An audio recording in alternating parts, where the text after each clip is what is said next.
In order to engage your audience, you may want to try a variety of methods to keep them from falling asleep during your presentation. One of those methods could be making it personal, by relating it to information in your own life. By personalizing the information, your audience is able to see that you can personally relate to what you're sharing, which makes it much more interesting. Another method is using audience names if you know them.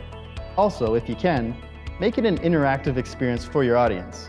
This can include group work and activities, or asking them questions by having a discussion period. Lastly, by speaking from your heart.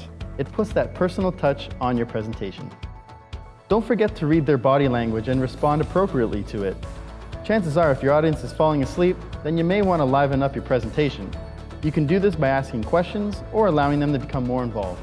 The last piece of advice is to ensure that you know your topic fully, as well as your partners or your group, because you never know when they may call in sick.